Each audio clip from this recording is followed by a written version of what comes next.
কারণ বেগম খালেদা জি হলো স্বাধীনতা সার্বভৌমত্বের প্রতীক, আধিপত্যবাদী বিরোধী লড়াইয়ের প্রতীক। কিন্তু আমি যখন দেখলাম যে এনি ভাই এটা বন্ধ করছে না, তখন আমি ওনাকে ফোন দিয়েছি। এক শ্রেণীর রাজনীতিবিদরা এতিমের টাকা, দুস্থদের টাকা, রাস্তার টাকা সব মেরে খেয়েছে। কিন্তু কিছুদিন আগ থেকে আজকে আমার শ্রদ্ধেয় শহীদউদ্দিন চৌধুরী এনি ভাই বিভিন্ন প্রোগ্রামে নেত্রীকে অপমান সম্পর্কে একটা বক্তব্য দিচ্ছিলেন। আমি এই বক্তব্য আমি আল্লাহকে সাক্ষী রেখে বলছি, আমরা কিন্তু বেগম খালেদা জিয়া আমাদের কাছে অন্যরকম এক সর্দার পাত্র। কারণ বেগম খালেদা জি হলো স্বাধীনতা সার্বভৌমত্বের প্রতীক, আধিপত্যবাদী বিরোধী লড়াইয়ের প্রতীক, এবং আমাদের নেতৃবৃন্দের জন্য সবচেয়ে বেশি এই নেত্রী ভূমিকা রেখেছেন। আমরা তার জন্য দোয়া করি, আল্লাহ তাআলা তাকে সুস্থতার নেয়ামত দান করুন, দেশের হাল ধরার তৌফিক দান করুন।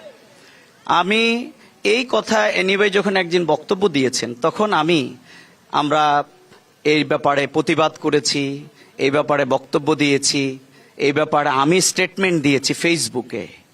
কিন্তু আমি যখন দেখলাম যে এনিওয়ে এটা বন্ধ করছে না, তখন আমি ওনাকে ফোন দিয়েছি এবং উনি সাক্ষী, গত পরশু সম্ভবত ওনাকে আমি বললাম যে আল্লাহ সাক্ষী, আমি কিন্তু বেগম খালেদা জিয়াকে মিন করে এটা যদি বলে থাকি তাহলে আপনি আমাকে প্রমাণ দেবেন, যেই কোনো বক্তব্য প্রত্যাহার অথবা যাই বলেন এই শাস্তি আমি নেব।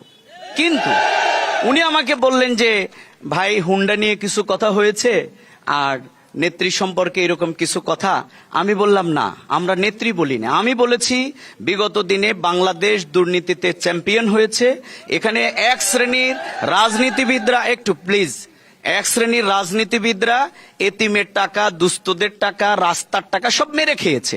এই জন্য বাংলাদেশ সমস্যার মধ্যে ভাই এখানে আপত্তি। কিন্তু না, প্লিজ প্লিজ এনি ভাই, কিন্তু সেই কথাটাকে এনি ভাই বেগম খালেদা জিয়ারটাকে টেনে নেয়া, এতিমের টাকা রাজনীতিবিদ মেরে খেয়েছে, এটা যদি বললেই বেগম খালেদা জিয়ার সাথে যুক্ত করা হয়, এর থেকে বড় অসত্য কথা এরপরে কেউ এই কথাটা তো আমি অবলম্বন করতে পারতাম। এই জন্য আমি অন্তত আশা করছিলাম যে এনি ভাইয়ের সাথে আমার যেটা নিয়ে আমি পার্সোনালি কথা বলেছি, এনি ভাইকে আমি বুঝিয়েছি যে ভাই, এটা আমি বেগম খালেদা জিয়ার শব্দ এখানে নাই, তাহলে আপনি এটাকে কেন টেনে নিয়ে যাবেন? উনি বলল ভাই যা বলছি শেষ, আপনি বাসায় আছেন, চা খাবো। সেই চাটা এখনো কিন্তু কফি খাওয়া বাকি আছে। কিন্তু আজকে এখানে এনিওয়ে আবার কেন এটা উপস্থাপন করলেন আমি বুঝি না।